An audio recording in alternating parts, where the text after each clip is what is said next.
Voilà, les dernières personnes rentrent dans l'amphi. Et donc j'ai le plaisir de vous présenter Thierry Kościelnak qui va nous parler de l'apprentissage tout au long de la vie, vaste programme.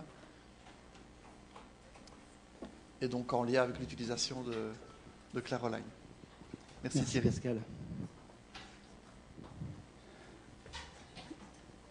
Eh bien, bonjour à tous. Voilà, je vais laisser encore les 30 petites secondes pour que l'amphi se remplisse complètement.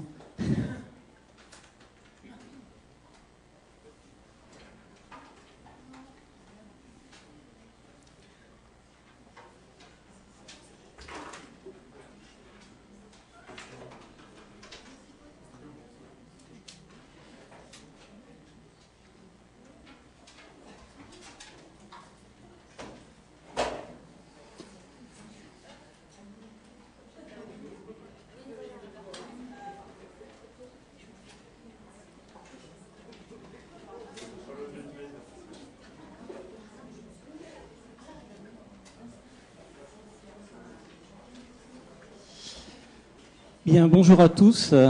Je suis donc effectivement Thierry Kościelnak. Je suis le directeur de la pédagogie numérique d'ETIS à l'Université Paris-Descartes. Alors, pourquoi je suis ici? C'est pas pour vous parler du LMS qu'on utilise à Descartes, qui, dont le nom commence par M, qui a un nom de nouille. J'en parlais avec Olivier Mounier quand il est venu au Moodlemoot pour faire la migration, en me posant... il fallait que je la fasse, celle-là. Et bon, Olivier n'est pas dans la salle, vous lui raconterez, il verra sur la vidéo. Et je vois pas non plus Christophe qui doit être dans les embouteillages, parce que je craignais le cajot de tomates pourries au cas je fasse des... et ça faisait hop, voilà, donc c'est bon, c'est passé. Alors, je vais vous demander quelque chose d'inhabituel par rapport lorsqu'on a des conférences où les gens ont absolument peur d'être embêtés par la présence de téléphones portables dans l'amphi. Moi, c'est le contraire. Si vous voulez bien les allumer, les tenir prêts, parce qu'on va les utiliser à certains moments. Donc, je vais vous parler de prospective, en fait. Il n'est pas question pour moi de faire une comparaison entre des LMS ou des choses comme ça. Ah, Christophe, je voulais absolument te faire une bonne blague. Alors, je la refais pour toi, ok? À savoir, toi, je ne vais pas parler de ça du tout. Et si tu as amené des tomates, c'est raté. Hop. Donc, je tenais vraiment à ce que tu la vois, celle-là. Allumer les téléphones, c'est fait. Et il y a cette maxime que j'aime bien, cette citation que j'aime bien. Éduquer, c'est pas remplir un seau, c'est allumer un feu. Je pense que de plus en plus, nous tous qui mettons en place des plateformes d'apprentissage en ligne, on a envie que nos étudiants apprennent mieux, réussissent mieux, et se projettent dans leur vie après l'université mieux. Pas seulement apprendre des choses et apprendre par cœur, apprendre sans comprendre. Alors le problème des citations, c'est que sur Internet, il y en a beaucoup. Celle-là, elle est passée sur Twitter.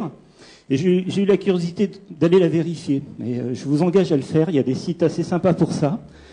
Quote Investigation, par exemple, qui m'a appris que c'est pas du tout une citation de William Yeats, c'est une citation de Plutarque.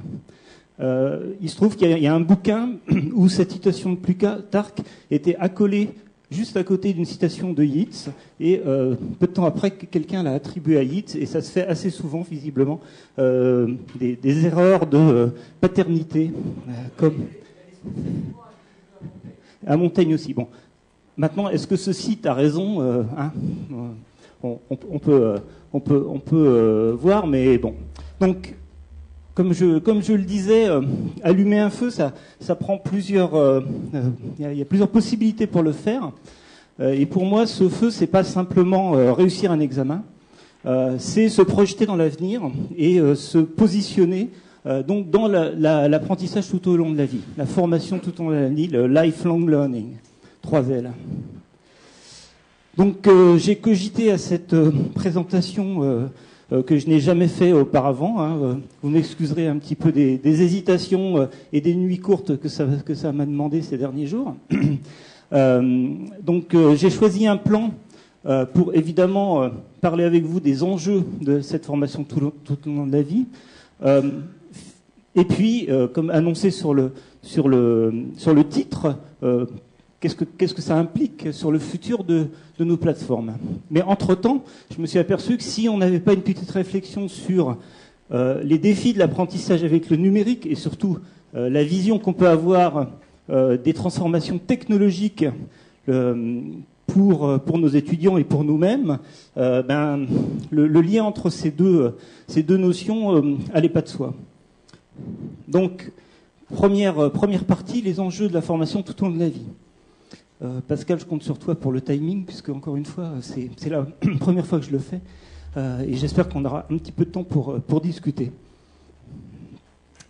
Alors, que veut dire cette question? Combien de postes tout au long de la vie? En gros, la question que j'ai envie de vous poser, c'est depuis que vous avez commencé votre activité professionnelle, après votre formation initiale ou une formation par la recherche, est-ce que vous avez changé de poste? Est-ce que vous avez changé d'activité au sein d'une institution, ce qui pour moi vaut aussi changement de poste?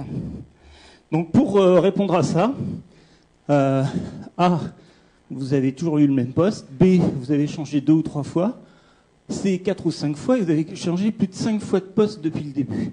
Vous allez prendre votre téléphone ou votre ordinateur, parce que ça aussi vous avez le droit, tapez cette URL dans le navigateur, puis vous la garderez, puisqu'on va s'en servir après. Donc c'est une URL de nos amis de l'Université de Lille 1, avec un petit utilitaire qui s'appelle ToReply, qui permet très simplement, sans inscription préalable, sans problème de laisser un compte avec son nom, on ne sait jamais si on va être embêté au niveau du mail, de répondre. Alors, si je sors du diaporama, ça continuera à être enregistré, je suppose. Donc, on va regarder l'interface. Sans filet, parce que c'est pas mon ordinateur, donc mais ça a l'air de très bien fonctionner. Voilà. Donc, ToReply permet de créer une question très simplement. Choix multiple, choix unique, vrai, faux, oui, non. Là, donc, 1, 2, 3, 4, 5. Alors, donc, je vais même avoir la possibilité de laisser les réponses ABCD visibles. Alors, oui, et le numéro, c'est une bonne remarque. 934. Donc, vous allez sur répondre à une question. Vous mettez le 934. Je le fais en même temps que vous, mais après, j'arrêterai parce que le mode atelier, après, on va... Et quand vous répondez à la question, vous propose ABCD. Et là, c'est réponse à choix unique, contrairement à tout à l'heure. Donc, comment je fais Hop. Ouais, moi, vous allez voir ma réponse. Hein. Hop. Voilà. J'accède au résultat avec le 934. Comme ça, je vais pouvoir vous l'afficher. Mais vous-même, vous allez pouvoir, dans quelques instants, accéder au résultat. Alors, il y a un code, un petit code de pas grand-chose, que j'ai là. Alors, vous voyez, c'est ça la technologie. C'est qu'il faut avoir 3 mains. Si ça marche plus ou moins bien. Donc, 934, c'est... Hop. En attente de résultats, vous avez répondu à la... Ah, alors, vous allez... Tout ça. Donc, ToReply.net, c'est fait exprès pour que ce soit tout petit, qu'on n'ait pas besoin de taper grand-chose. 934. Et combien de fois vous avez changé de métier? Non, pas de métier, mais d'attribution de poste, de typologie de poste, on va dire. C'est bon? Est-ce que vous voyez apparaître ABCD? Vous pouvez répondre? Ça fonctionne? Bon, c'est aussi comme dans les amphis, hein, puisqu'on fait ça assez régulièrement, des amphis interactifs avec les étudiants. C'est aussi une prise de température sur la réactivité de la salle. Si j'ai 3 réponses, je serai un peu déçu, hein, je vous le dis tout de suite.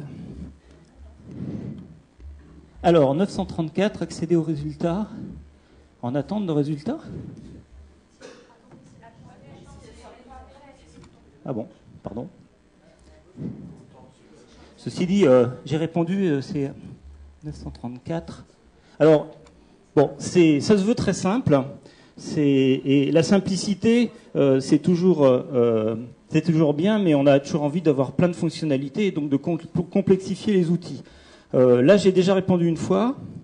J'ai le droit de répondre plusieurs fois, en fait. Ce qui n'est pas le cas dans les dispositifs qu'on met nous en place à Descartes. 934.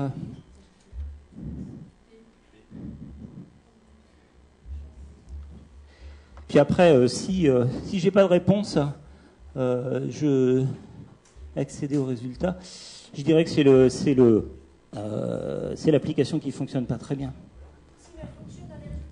Vous les voyez, vous? Très bien. Ok.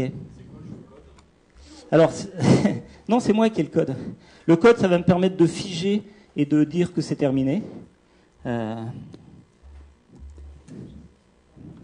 Voilà. Bon. Et je ne veux pas y passer non plus les trois quarts de la séance. Je suis assez surpris d'avoir ça. Voilà. Donc, pas grave.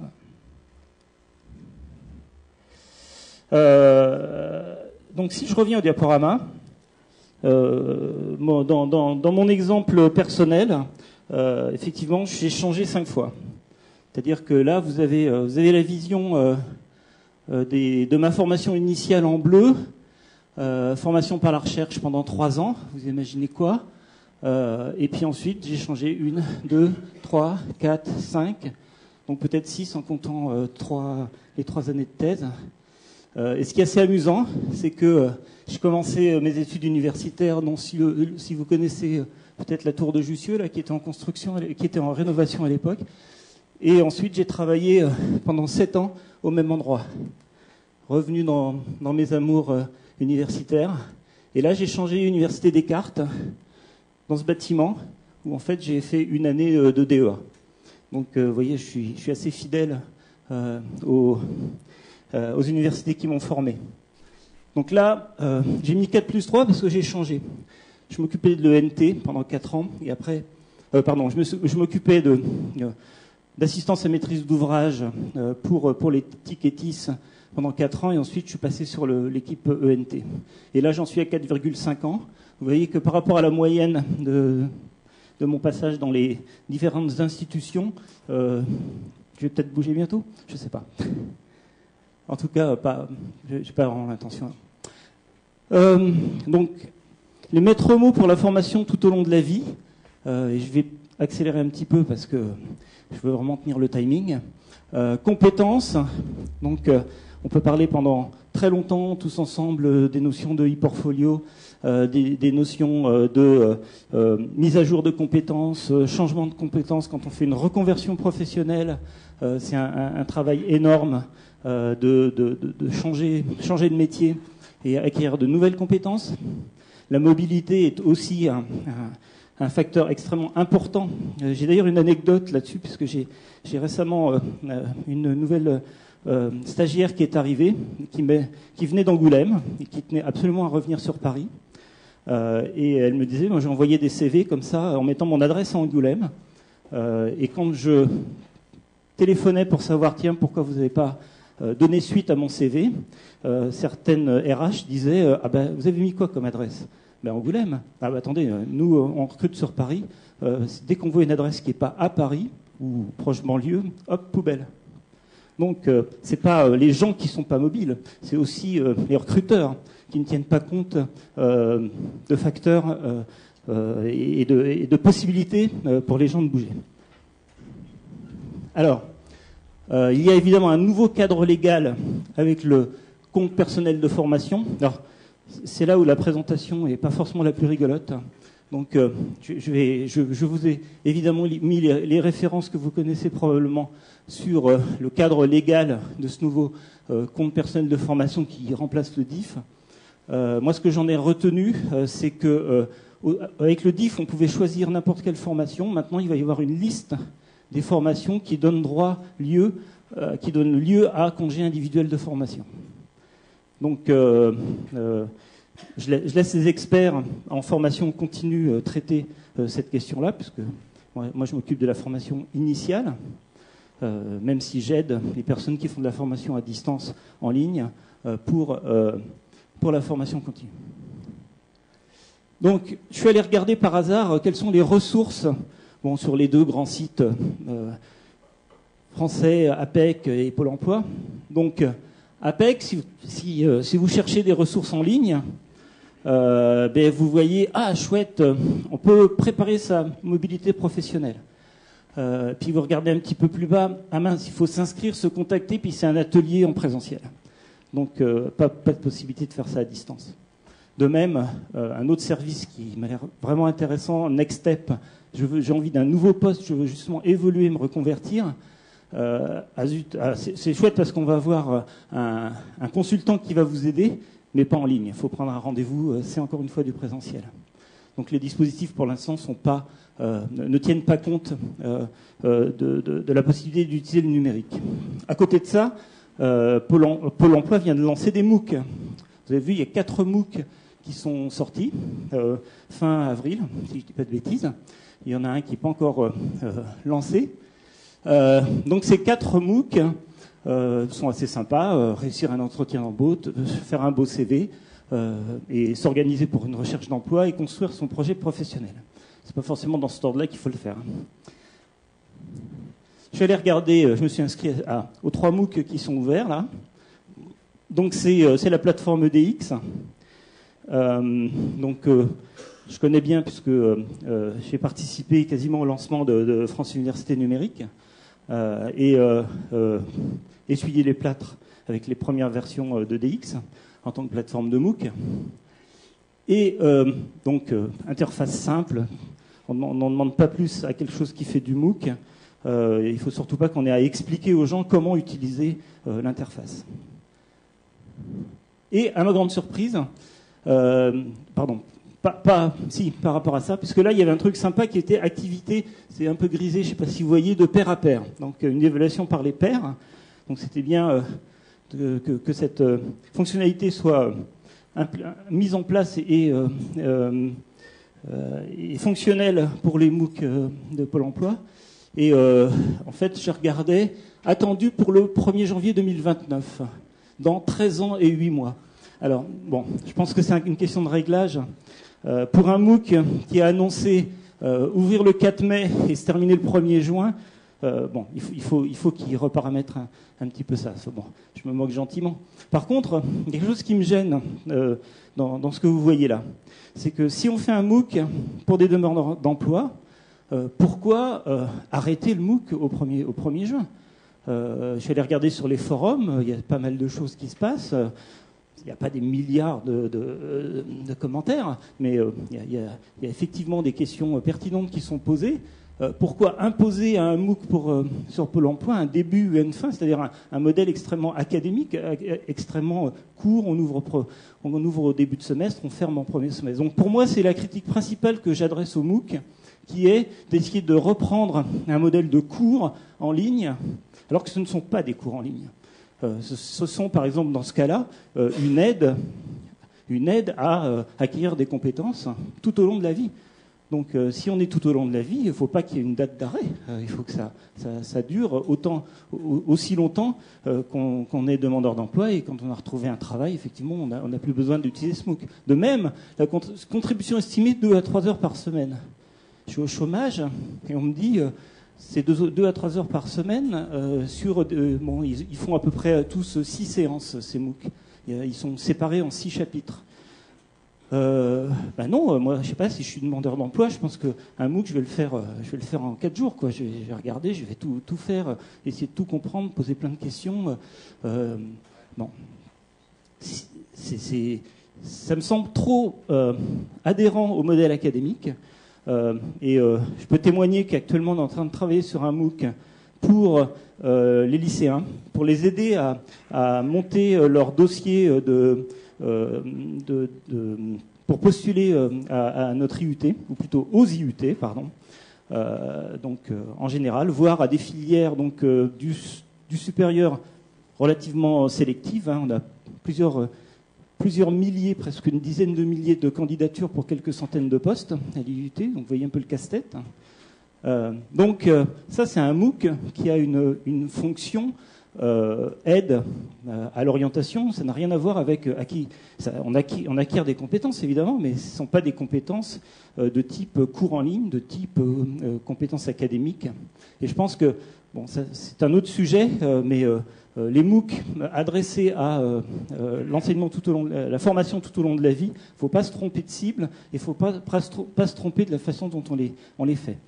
Il y a des acteurs sur les MOOC qui ont bien compris ça et qui ouvrent des MOOC en permanence. Voilà, ça c'était pour la partie formation tout au long de la vie. Donc, j'en viens au défi de l'apprentissage avec le numérique je me suis fait un petit peu plaisir. Donc là, la diapo à ne pas faire, jamais, parce que là vous êtes tous en train de lire au lieu de m'écouter. Mais je le fais quand même pour pouvoir vous le dire. C'est le mot-clé EdTech. Donc là, moi je suis plus un pédagogue. Il y a un temps où j'ai enseigné. Je suis plus un pédagogue, je suis un technologue éducatif, Educational Technology. Si vous allez sur Wikipédia et que vous regardez Educational Technology, vous voyez, ça regroupe les TIS, ICT for Education, ça regroupe la Learning Technology, tous ces vocabulaires qui ont été utilisés depuis le début, où on a utilisé des ordinateurs comme aide à l'enseignement. Computer-based training, computer-assisted instruction. Oui, il y a plein de terminologies qui actuellement convergent vers EdTech. Donc je suis un pédagogue geek, ça je l'assume. Je ne sais même pas ce qu'il y a sur la diapo d'après. Ah oui, parce que je vais vous poser la question, vous êtes pédago? Vous êtes plutôt techno? Ou vous êtes les deux? Comme moi, je l'assume, j'ai la prétention de l'être, ou vous êtes dans notre assemblée autre chose. Alors, to reply 2450, composez le 2450 sur l'interface. Je pense que vous voyez les réponses. Je vais vous donner si je vous donne, je vous donne le code, comme ça. Donc la 2450, le code c'est petit e, petit r. Alors simplement, je vous demanderai de ne pas la clôturer, parce que ça permet au concepteur de la question de clôturer la question. Donc 2450 petit e, petit r, je la fais aussi. Donc répondre à une question, 2450, répondre, donc je vois ABCD, hop, accéder au résultat, 2450. Alors, donc il faut mettre ER si vous voulez les voir. C'est-à-dire que vous êtes le concepteur et tant que vous n'avez pas clôturé la question, vous ne verrez pas, les étudiants ne verront pas les résultats. Voilà. Waouh. Moi j'ai 7% A, 20% B, 62% C. C'est sympa. Je suis ravi d'être devant un auditoire de mes pairs. Et D pour autres. Donc vous voyez, il y a deux boutons. Recharger les résultats, ce qui permet de mettre à jour les questions. Donc là, j'en suis à 45 réponses. Je vous remercie. C'est beau score pour un amphi. Et donc, on pourrait arrêter la question, ce qui fait que les retardataires ne pourraient plus répondre. Bon, je vais continuer comme ça, en regardant sur mon téléphone les réponses. Ensuite, alors vous connaissez tous cette superbe chromolithographie.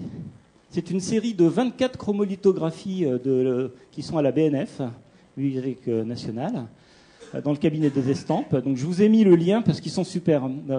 On connaît celle-là pour nous, évidemment, le bourrage de crâne. On met des bouquins, on tourne la manivelle et les étudiants apprennent par un processus manifestement automatique. Donc c'était ça l'idée, quoi. Ils n'ont plus à faire d'efforts pour apprendre.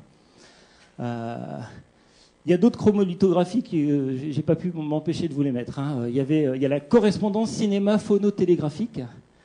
Donc la correspondance phono-cinéma-télégraphique avec quelqu'un qui fait du télégraphe, donc c'est un genre de chat quelque part, puisqu'il y a quelqu'un qui lui répond.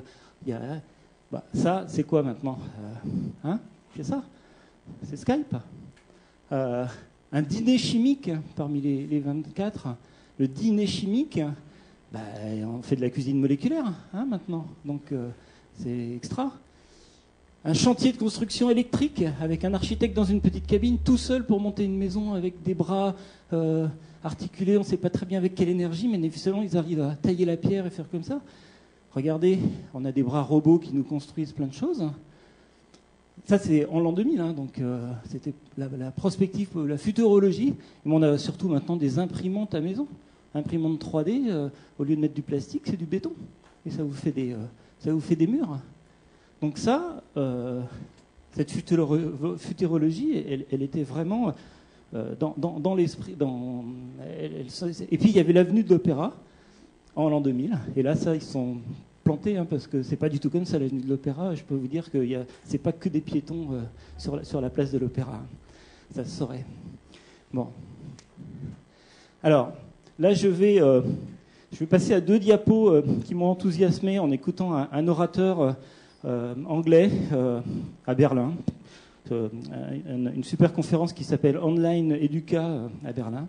Donc, c'est Mark Westminster. J'espère que je me souviens bien de son nom. En tout cas, son hashtag, c'est Optimist on Tour. Et là, je vais avoir besoin de mes notes parce que par cœur, c'est pas forcément évident. Voilà. Donc, il a repris une citation de Douglas Adams.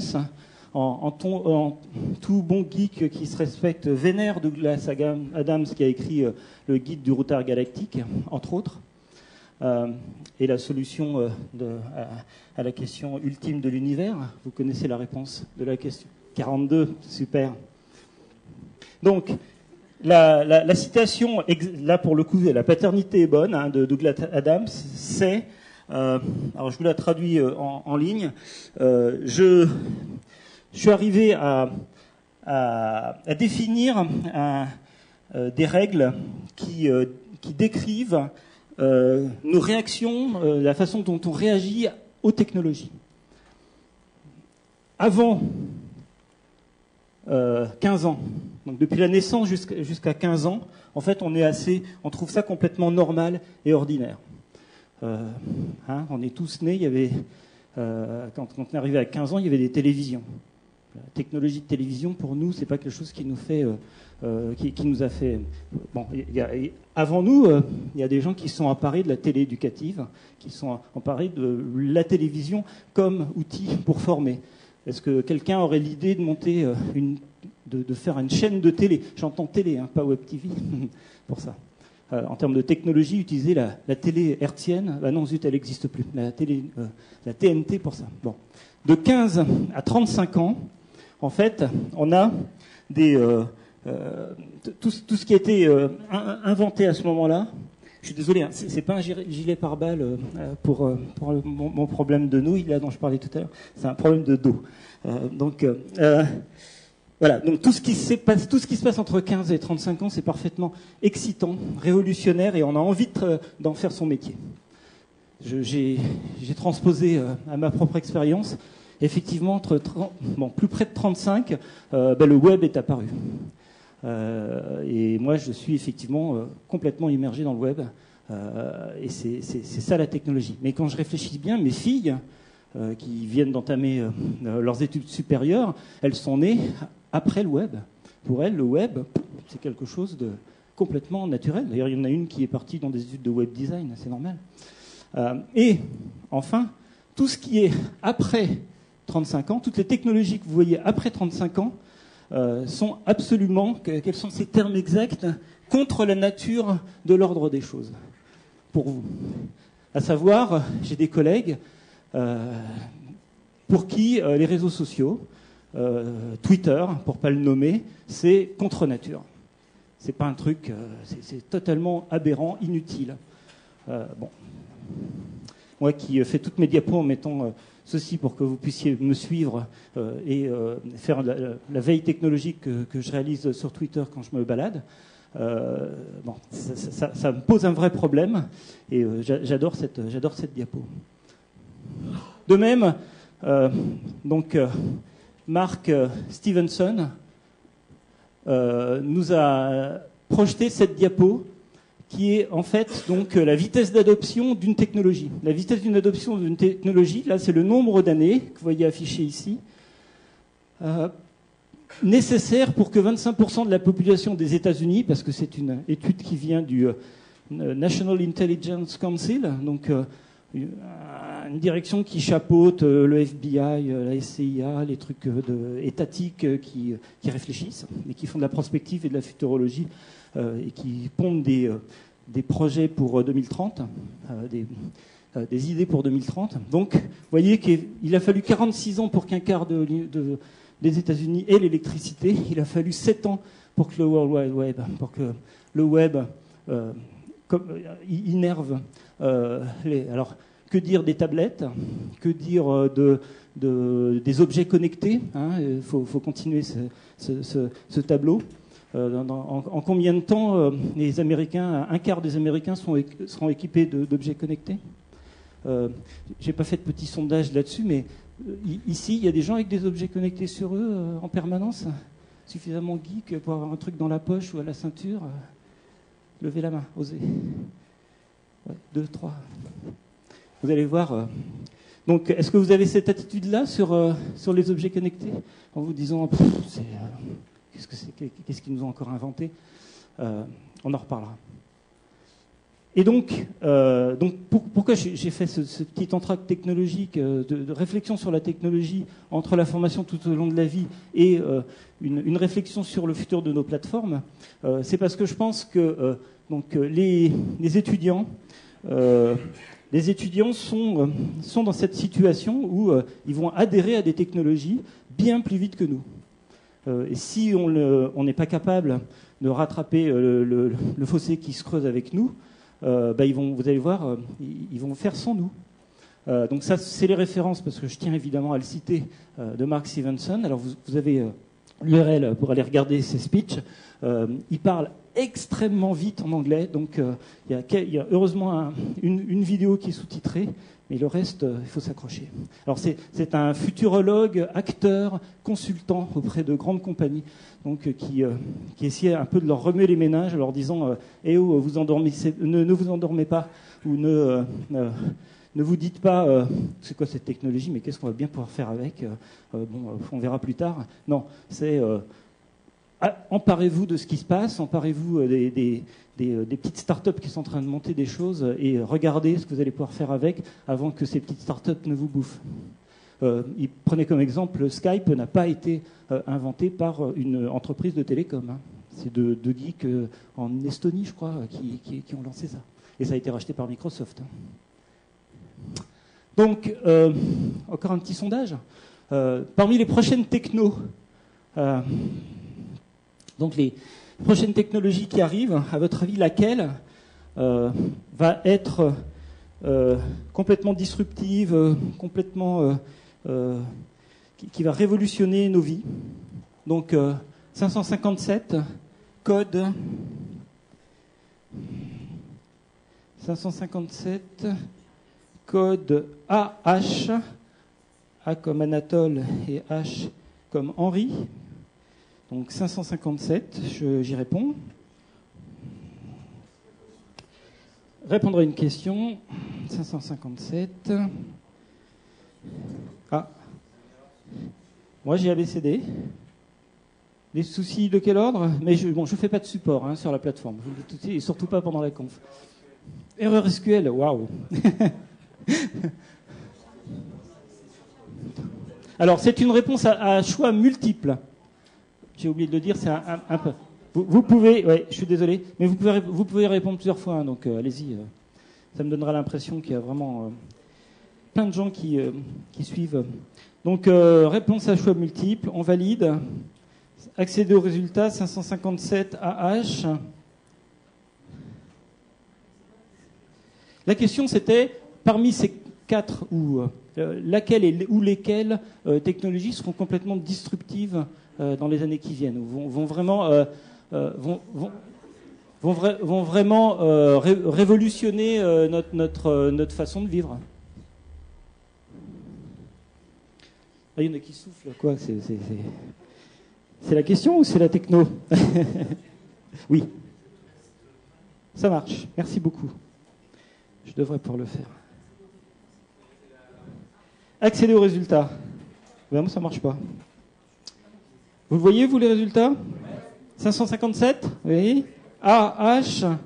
Alors, j'ai mis un majuscule, c'est peut-être l'erreur. Il va falloir... Ah oui, plein. Alors, pour la petite histoire, j'ai pris contact avec le collègue de Lille 1 qui développe ça, parce que je trouve ça génial. Il se trouve que on a aussi un système de réponse pendant les amphis en mode Bring Your Own Device, apportez vos appareils numériques, qui est complètement adhérent à notre LMS qui commence par M, là, vous savez, et on a fait une remote control, c'est-à-dire qu'on a développé une petite application à côté pour piloter le LMS et pour aider à que les étudiants puissent avoir quelque chose d'extrêmement simple pour répondre en ligne, mais avec des quiz du LMS, ce qui fait qu'on garde une trace dans le cours de ce qui s'est passé pendant la séance, alors que là, bon, ça reste assez volatile, à moins que l'enseignant revienne après le cours sur les questions, fasse des copies d'écran, et bon, bref. Il n'y a pas d'interopérabilité. Et ça, pour moi, c'est super important. Alors, si j'ai pris contact avec le collègue, c'est justement pour regarder si on peut plus ou moins... Oh, moi aussi, j'ai une SQL erreur. Mais bon, quand quelqu'un propose quelque chose de très sympa de façon totalement ouvert, on ne peut pas critiquer. Par contre, vous seriez des élèves, je serais un peu embêté, ou des étudiants, je serais un peu embêté, parce qu'il faut que ça marche à tous les coups, quoi. Il faut vraiment que pendant un cours, la technologie ne soit pas le truc limitant. Donc, ces technos qui nous font, qui sont pour les gens qui ont entre 15 et 35 ans dans la salle, qui vont probablement révolutionner. Les statistiques, c'était quoi là? Qu'est-ce qui a donné le plus de réponses? 57, c'est A. Impression 3D. Ouais, c'est pas mal. Mais c'est dans un mouchoir. Vous considérez que réalité augmentée, c'est sans plus. Hein.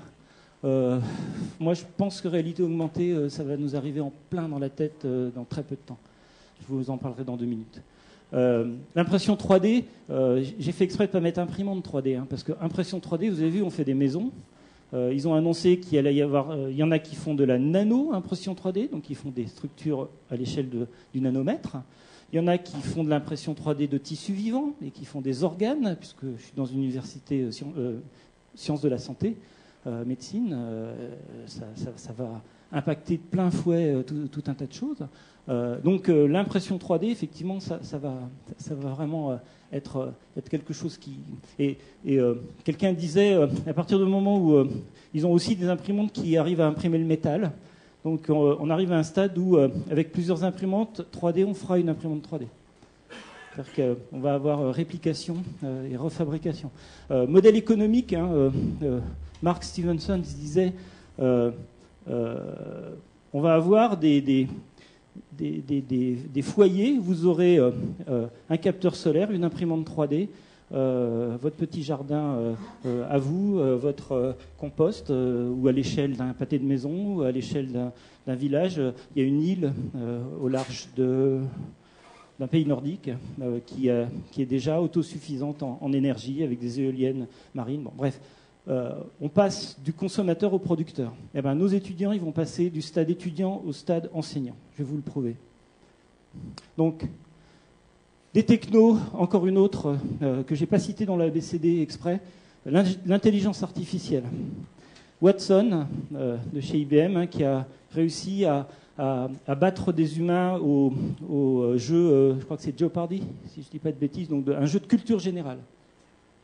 Donc quand on arrive là, on commence à se poser des grosses questions, et j'ai mes collègues médecins qui se disent « Oh là là, mais Watson, qu'est-ce que ça donne appliqué au diagnostic? Qu'est-ce que ça donne appliqué à... je lui fais mouliner plein de données, du big data sur... on vous a fait on vous a séquencé votre génome, puisque ça, quelque chose qui valait des dizaines de milliers de dollars il y a quelques années, ça va valoir 1 centime à faire dans 5-6 ans.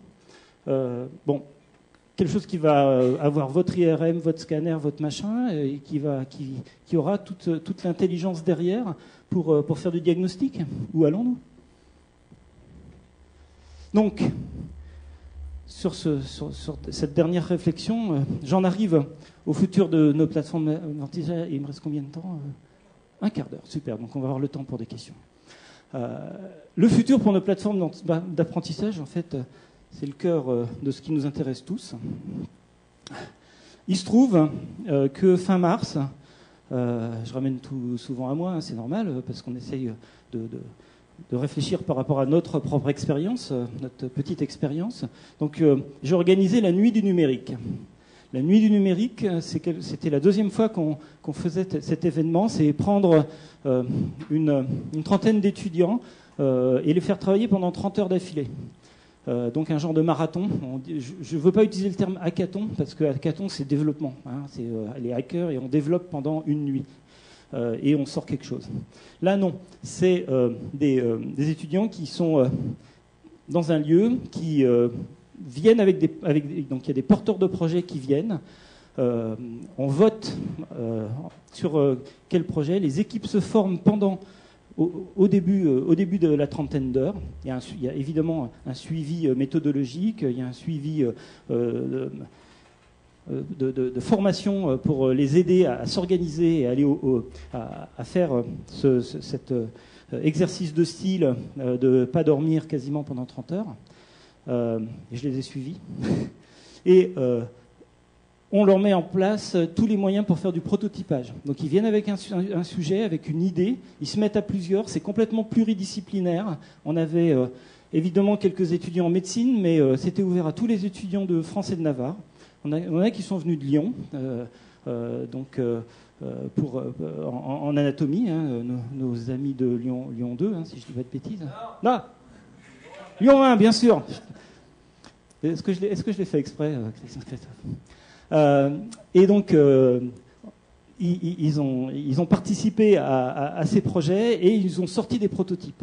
Et ils avaient, je suis assez fier de le dire, des lunettes à réalité augmentée, c'est-à-dire l'équivalent des Google Glass qui ont un tout petit champ de vision, alors que là, c'était la totalité de la lunette qui leur permettait de projeter des objets autour d'eux. Et il y en a 2 groupes qui ont développé un prototype avec ces lunettes. Il y en a qui ont effectué des prototypes de ce qu'ils voulaient réaliser dans leur projet. Tout ça pendant un temps extrêmement limité. C'était parfaitement bluffant quand ils ont présenté ça. Donc ils ont présenté ça le lendemain dans le cadre de la journée numérique des cartes, qui est une journée où on s'empare d'un sujet technologique et on demande à plein de gens, à plein d'experts de venir en parler. Il se trouve que le sujet de cette année, de cette année, c'était la 3D.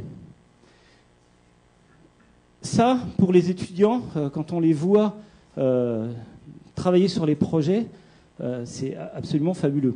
Ils en sortent, ils ont envie de continuer. On se dit bon, allez, on refait ça l'année d'après. Puis on se dit mais pourquoi que 2 fois par an, qu'une fois par an? En plus, il y a plein d'établissements qui sont en train de monter des Fab Labs, donc des espaces de prototypage. Autour de moi, je vois plein d'espaces avec la possibilité d'aller faire du prototypage. Donc, à mon sens, la pédagogie en train de... Hein, on a des étudiants qui sont en train de se transformer en faiseurs, en créateurs de start-up, si on veut partir par là. Donc là, ils développent des compétences qui ne développent pas sur les bancs de l'école. Je suis désolé. Travailler en équipe aussi intensément et sortir un projet en aussi peu de temps, c'est quelque chose qui est vraiment remarquable. Donc, quand on regarde ce qui se passe autour de nous, on voit que, d'ailleurs, des étudiants qui font partie de ce mouvement sont venus à la journée du numérique, à la nuit du numérique. The Noise. The Noise sont des étudiants de plusieurs écoles qui se sont dit on en a marre de la façon dont on nous enseigne. C'est ce qu'ils disent, hein. Je les cite. On va prendre notre destin en main et la façon dont on veut que ça se passe. Et donc, ils veulent faire du bruit pour dire haut et fort c'est pas comme ça qu'on veut subir un enseignement. Donc, ils lancent plein de projets du type Nuit du numérique, mais aussi d'autres types. J'ai mis la liste parce que ça me semblait vraiment super intéressant que vous l'ayez à partir de leur site. Donc, on a effectivement les laboratoires de l'éducation. Il y a eu 2 initiatives CIY, Change It Yourself. C'est ça le maître mot. Donc, ils sont acteurs du changement de leur pédagogie. Il y a eu un Change It Yourself sur le thème de la santé, et il y a eu un Change It Yourself sur le thème de l'éducation, au mois d'avril dernier. Donc, allez regarder les références, ce qui a été mis en ligne.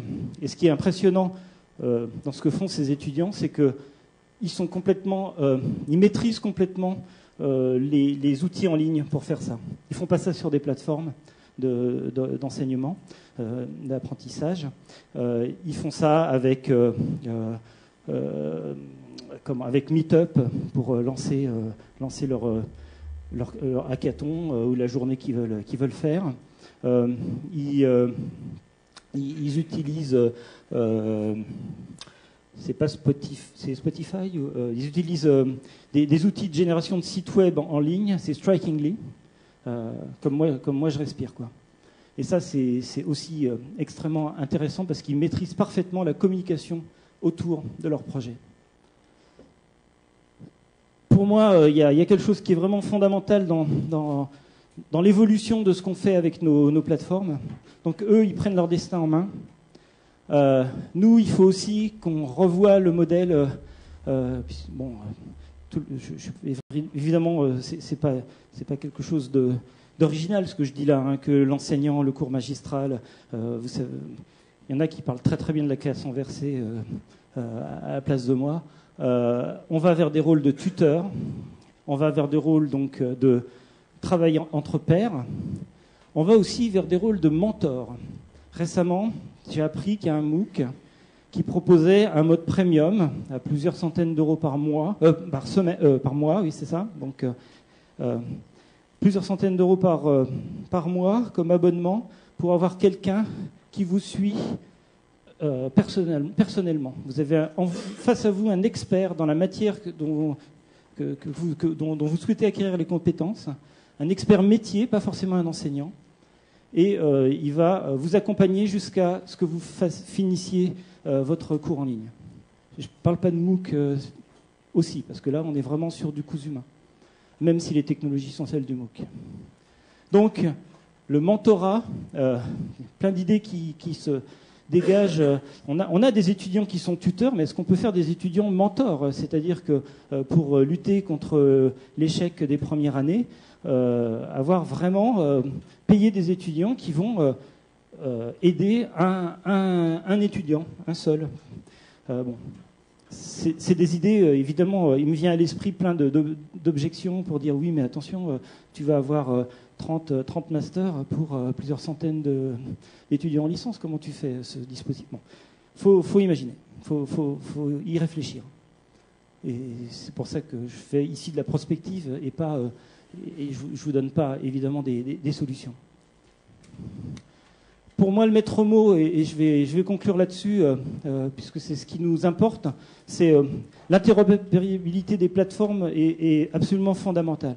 J'entends par là que nos étudiants, si on part dans une idée de développement et formation tout au long de la vie, à la limite, il faut qu'ils quittent l'université en ayant toujours un accès à la plateforme et au contenu, et des contenus qui vont être mis à jour. régulièrement au fur et à mesure où le cours évolue, parce que l'enseignant fait évoluer son cours. Et donc finalement, ils peuvent continuer, voire même à interagir dans des communautés ad hoc. Et ça, moi qui travaille au sein d'une DSI, c'est sûr que dire oui, et tous les anciens étudiants, il faut qu'ils restent dans le système d'information, qu'ils aient un compte et tout ça, bon, c'est extrêmement disruptif pour nos collègues et estimés amis informaticiens. Cet accès permanent aux ressources, ça demande aussi une réflexion sur l'urbanisation des connaissances, comme on fait de l'urbanisation de systèmes d'information, où on a des applications en silo, et on dit, ah ben non, il faut que ça passe, il faut qu'il y ait de l'information qui passe entre... prenons ça comme exemple sur nos cours, où finalement ils sont disciplinaires, puis finalement, quand on réfléchit, quand on arrive dans le milieu professionnel et qu'on est tout au long de la vie, on ne fait plus une discipline, on est en pluridiscipline, comme dans le Change It Yourself, ils sont en mode je travaille avec des étudiants d'autres écoles, je me confronte à d'autres disciplines, je résous un problème, pas seulement avec ma discipline. Et ça, on a des milliers d'exemples dans la recherche qui montrent que la recherche, elle est forcément pluridisciplinaire, même si nos chercheurs sont pointus. Donc, urbaniser les cours, ce serait finalement décloisonner dans la plateforme et faire en sorte qu'un étudiant de médecine il puisse aller regarder les cours de droit, il peut regarder, voilà, plein de choses comme ça. Parler de l'espace personnel d'apprentissage, évidemment, c'est quelque chose en constante évolution au fur et à mesure où des outils ouverts, pas forcément gratuits, ce qui peut poser problème, apparaissent et que nos étudiants s'en emparent. Et évidemment, travailler son réseau professionnel, ça j'en suis plus que... Je travaille sur les notions d'e-portfolio. Pour moi, je ne peux pas concevoir faire cette présentation sans avoir fait ma veille grâce finalement... là, ces 15 derniers jours, Twitter a complètement alimenté plein de choses que je vous ai dit. Aller dans des conférences... international m'ouvre l'esprit par rapport à tous ces aspects-là. Donc ce réseau professionnel, il est fondamental. Le cloud, parce qu'il faut toujours parler du cloud dans une conférence, ou dire changement de paradigme. Donc le cloud, actuellement, nos plateformes sont dans des... dans des centres de calcul, sont dans des salles serveurs qui appartiennent souvent à nos institutions. Résistance au changement extrêmement forte des équipes qui gèrent ces salles en disant à un moment il faut que ça reste chez nous, il y a des problèmes de confidentialité. Mais comment on traite la haute disponibilité, comment on traite une qualité de service. Et pour moi, c'est inévitable qu'on va aller vers des outils publics, des outils académiques, des outils de notre communauté dans des clouds, publics, privés, ça, à la limite, c'est pas mon problème, mais c'est inévitable. C'est inévitable, c'est un changement que je viens de voir, je constate chez nos amis anglais. Ils m'ont dit, il y a 3 ans, on était comme toi, hein. On était tous bien verrouillés, et là maintenant, qui songerait à prendre une plateforme d'apprentissage autrement qu'en cloud. Et ça, c'était déjà le cas il y a 4 ans aux États-Unis, à Educause. Il n'y avait aucun stand de fournisseurs de services de cours en ligne. Moi, j'arrivais, je disais, oui, c'est quoi votre offre? Parce qu'on a nos serveurs. Puis ils me regardaient avec des yeux comme ça, en disant, mais non, on ne va rien installer sur vos serveurs. Hein. Tout se fait chez nous, en hébergé.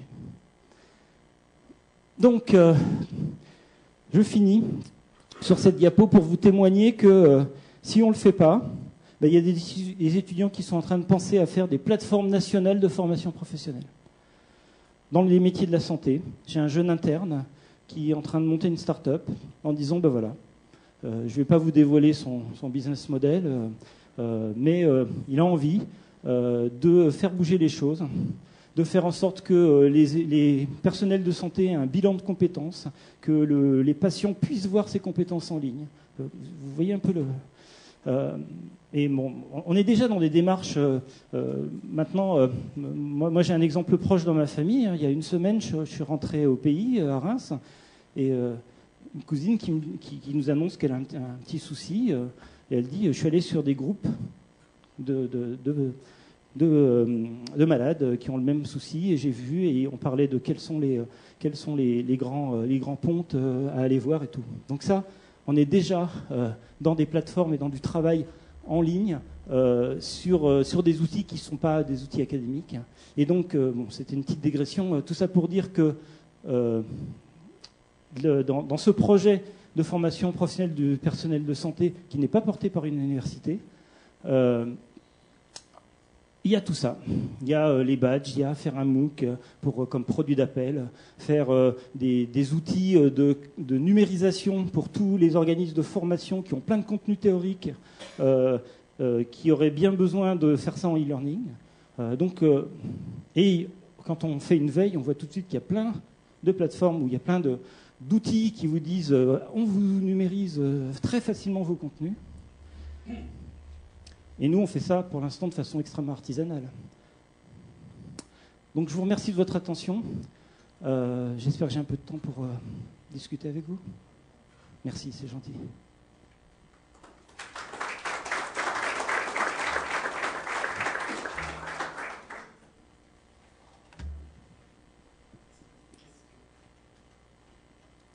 Qui se lance?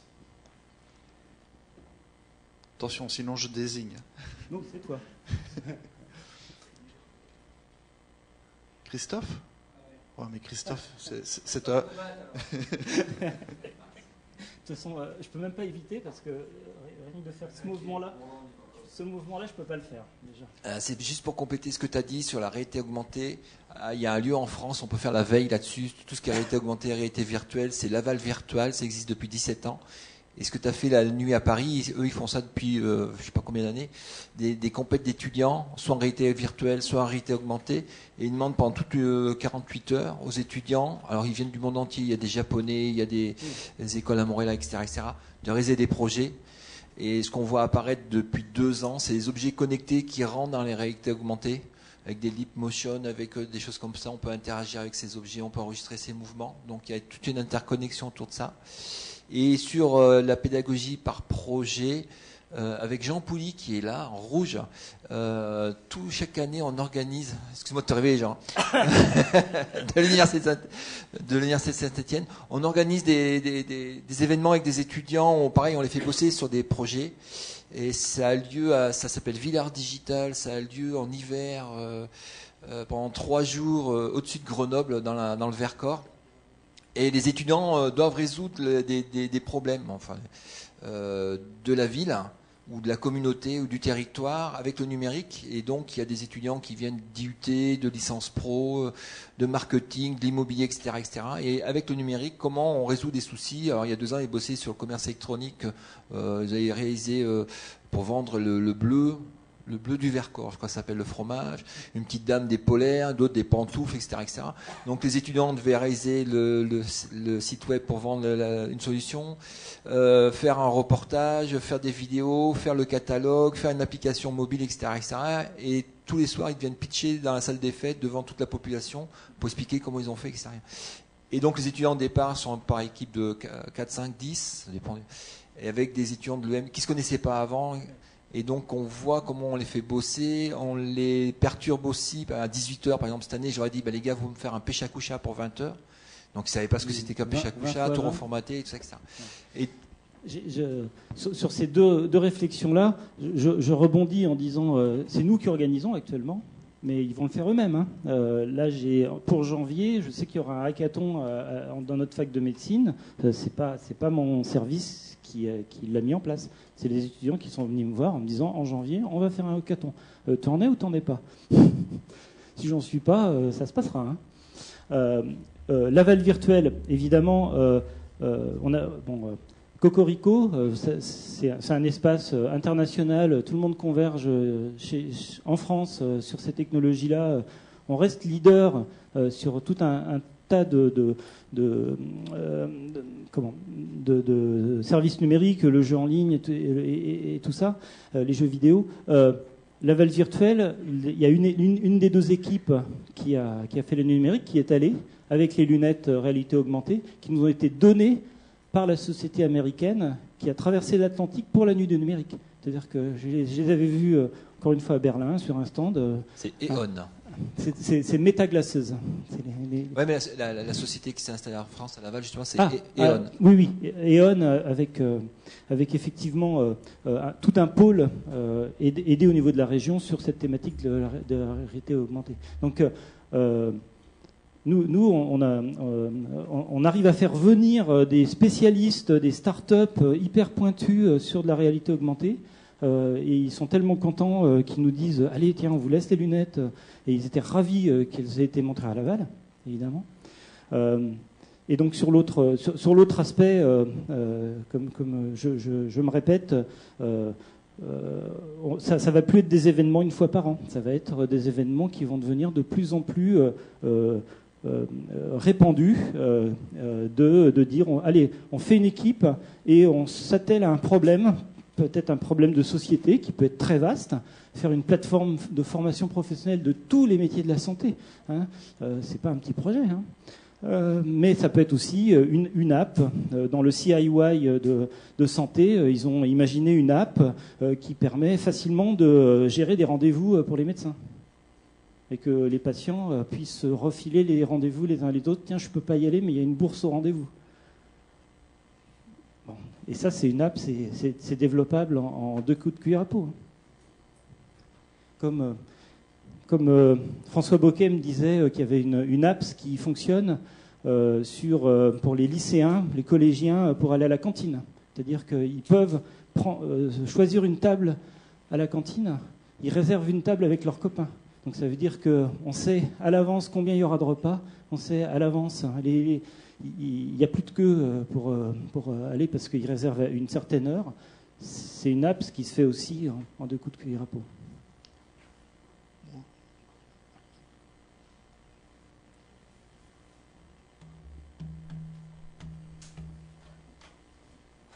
Bonjour, Thierry Michelot, je suis maître de conférence ici en sciences de l'éducation et extrêmement intéressant. En même temps, moi, je suis confronté à un autre problème, c'est-à-dire le frein des étudiants, justement. Et là, c'est un petit peu l'inverse, c'est-à-dire que j'ai un pourcentage d'étudiants que je trouve assez important qui sont plutôt dans les 35 ans et plus, alors qu'ils ont 20 ans, avec des difficultés énormes de choses très simples. Aujourd'hui, je demande que les travaux ne soient plus rendus sur papier, mais en numérique, etc.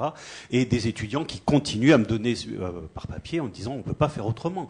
Et quand, avec la moitié des étudiants qui me rendent des documents numériques, mais qui sont construits comme, je pourrais dire, une machine à écrire, simple, et voilà. Donc, je trouve qu'il n'y a pas que l'âge, il y a aussi toute une éducation au numérique à développer. Je pense qu'on est les physiciens disaient dans un état de phase, une phase de transition là. On est entre un moment où parce que bon, le 15-35 ans, il est parfaitement subjectif. Et je suis d'accord avec vous que l'âge on a des jeunes enseignants qu'on a un mal fou à faire adhérer à l'usage d'une plateforme. On a des enseignants en fin de carrière qui sont des moteurs énormes pour les usages de la pédagogie numérique. Donc, je dirais, nous, on est dans une génération où on continue à dire un téléphone portable. Eux, ils disent un téléphone. Voilà. C'est-à-dire que pour eux, un filaire, ça veut rien dire, quoi. Est-ce qu'ils en ont un encore à la maison, quoi. Peut-être n'est-ce qu'une petite fraction de nos étudiants actuellement, mais je suis absolument persuadé que projetons-nous dans l'avenir et c'est pas 25% de la population, c'est pas 50%. Après, il y a tout le discours sur la fracture numérique, mais si on met en place, je veux dire, les banques sont en ligne, il y a tellement de services qui sont maintenant en ligne. On a tous vécu le Minitel, il me semble. On était vachement en avance par rapport à ça en France sur ces services numériques. On a une culture finalement derrière ça. Je suis absolument persuadé que ces exemples qu'on donne aujourd'hui, on se revoit ensemble dans 5 ans et on en reparle, quoi. On reparle de quels seront, est-ce que les ordinateurs auront encore cette tête-là avec nos tablettes hybrides et tout ça? Moi, j'attends avec impatience l'encre numérique, hein, les feuilles de journaux qui s'affichent. Bon, il y a des technologies qui mettent du temps à sortir, mais je pense que quand on aura... moi aussi, j'ai un rapport au livre fort, et je considère que me balader avec une tablette pour lire, c'est pas la même chose que d'avoir un livre au fond de mon sac. Et puis, vous avez tous vu la nouvelle pyramide de Maslow, avec Wi-Fi et énergie à la base. Ça, elle est tweetée assez régulièrement. Donc, les fondamentaux maintenant, c'est comment je fais pour avoir de l'énergie. Est-ce qu'il y a du Wi-Fi dans la salle? J'en suis à un point où moi j'ai une coque de mon téléphone qui est une batterie. C'est-à-dire que l'argument de vente pour c'est un super téléphone performant, très plat et très léger, il tombe complètement parce que maintenant il est très gros et très lourd, mais j'ai une autonomie dont j'ai besoin. Donc je pense que quand on commence à se projeter dans l'avenir, il faut dire aux étudiants qui impriment, qui ont du papier, dire mais vous n'avez pas leur proposer des solutions ou leur dire allez voir vos camarades qui eux me rendent les devoirs avec du dépôt de documents sur la plateforme et essayer de comprendre pourquoi eux le font et pas vous, mais et regarder l'avantage que c'est pour vous de le faire au format numérique. Voilà, tout grand merci. S'il n'y a pas d'autres questions, je vous propose de faire une petite pause de 20 minutes et j'invite les orateurs suivants à venir s'assurer que tout est OK au niveau de leur présa, que ça fonctionne correctement sur le PC pupitre, etc.